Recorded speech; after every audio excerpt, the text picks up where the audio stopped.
I wrote this sermon in the middle of the week and not knowing what was going to happen late yesterday afternoon. And I thought about rewriting the sermon, but I'm not sure we fully understand what the impact of the attempt on President Trump's life will be. So I wonder if we could start by just bowing our heads in a moment of silent prayer for President Trump, for his family, for those who were killed, and for our nation.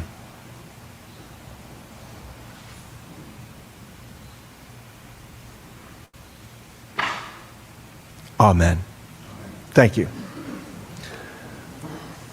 So this sermon, this gospel, comes from the very beginning of Mark's gospel. And if you know Mark's gospel, you'll recognize that this is really the first miracle. This is the first manifestation of Jesus' power to the world that we see. And I think it's important for us to recognize that what Mark is doing here is setting up the narrative of what Jesus' ministry is going to be throughout Mark's telling of the gospel. First things first, Jesus is casting out the oppressive powers of the world. The unclean spirit that is oppressing the man in the gospel reading is an example and a foreshadowing of what Jesus has come on earth to do. It's the major theme in Mark's gospel, and so it's not surprising, to borrow a phrase from Mark, that it happens immediately once Jesus calls his disciples and begins his ministry. Now, a reminder to you that in Greek, the word demon actually means power. We tend to think of it as a little red thing with horns and a tail, but that's Zoroastrianism. That's not actually what the people of his time believed. They just thought of demons and unclean spirits as something that were abroad in the world. It's important for us to recognize that the unclean spirit immediately recognizes who Jesus is, and essentially, in the very beginning of the gospel, announces the plan of what Jesus is going to accomplish. Now, Jesus is going to remove the ability of any force that opposes God's will and God's original design in creation to bend and break God's creatures away from what they were created to be. What's amazing here is how he does it, and how he does it in this particular story. He doesn't act like other exorcists of the day. Now, you perhaps have not studied Greek exorcism as I have in the early first century, but trust me when I tell you that the way exorcists functioned in that day was they claimed to have bound a greater demon, and they used the power of that greater demon to cast out the smaller demons. Jesus doesn't do that at all. He simply uses his own authority and his own force to cast out the demon that is oppressing this human being. And that is remarkable to the people. He just orders it, and it happens on his authority, not the power or influence of any other person. And that's what I think is worth us thinking about. We're familiar with people who act on orders of authority of another person, aren't we? You know, I speak to you in the name of the governor of this state. I speak to you in the name of the bishop. I speak to you in the name of the president or in the name of the Congress of the United States. Well, that happened in Jesus' days too. You remember the formula, in the name of the Senate and the people of Rome. That was a phrase that Octavius, or Caesar Augustus as we know him better, used as in his role as first citizen, even though he just did whatever he wanted.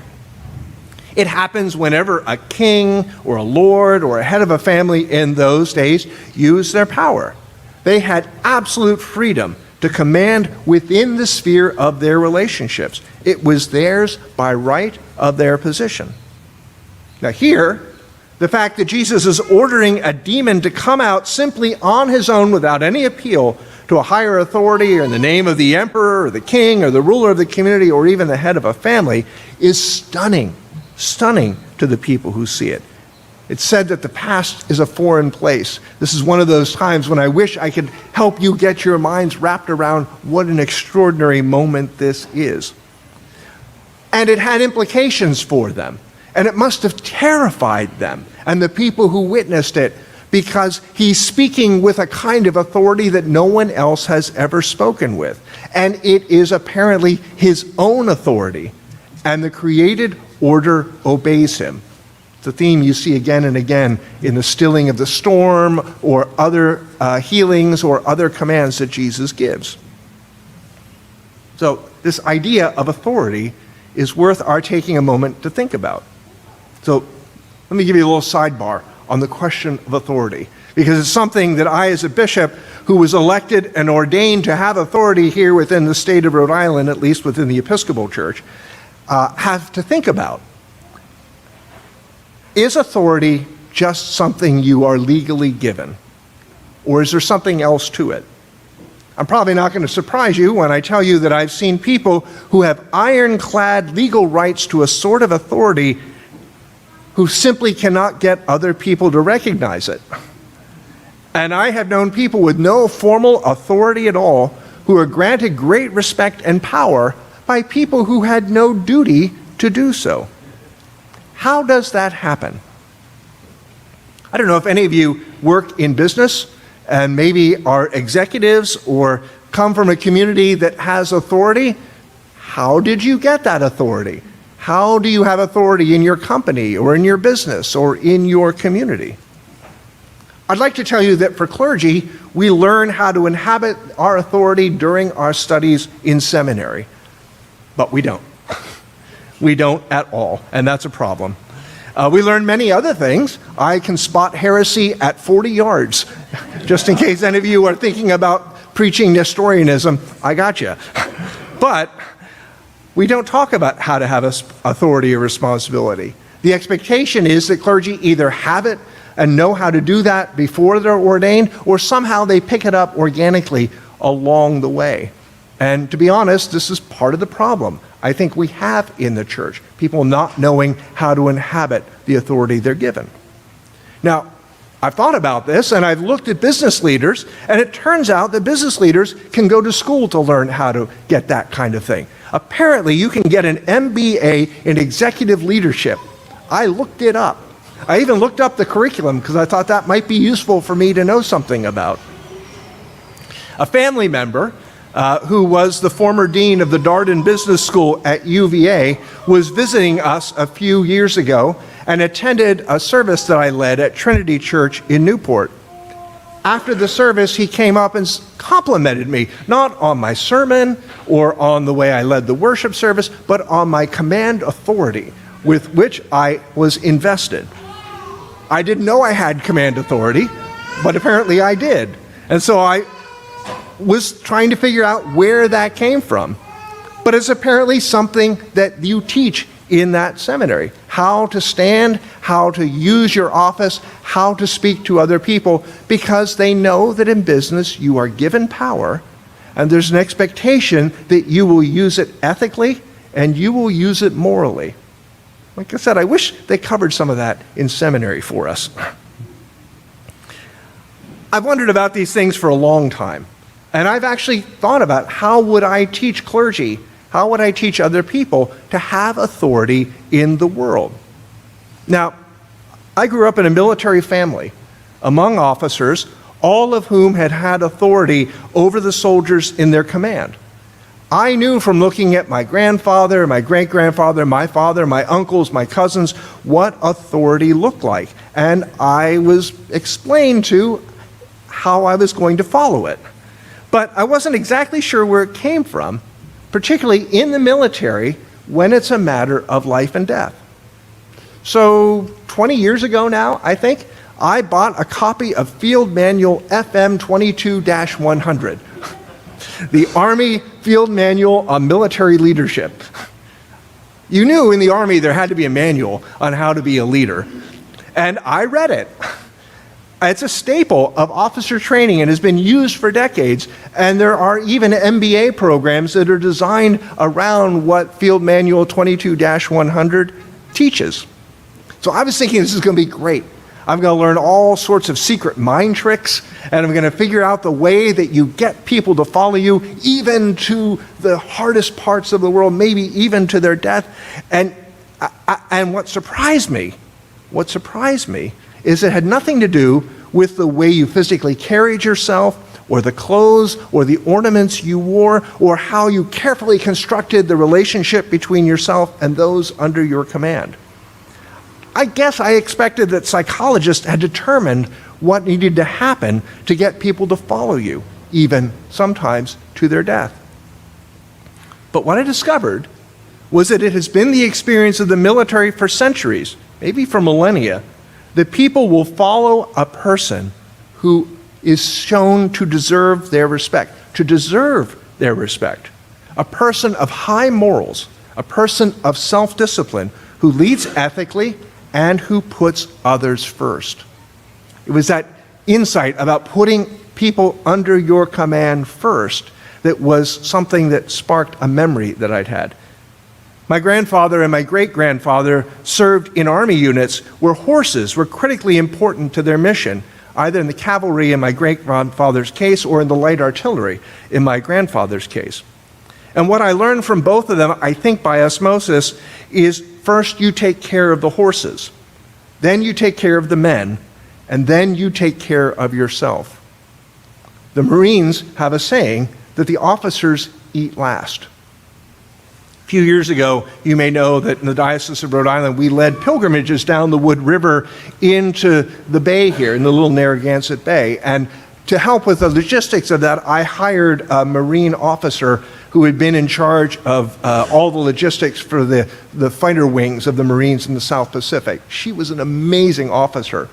And I noticed that both she and I refused to eat before everyone else was fed. And it became sort of a standoff with the two of us.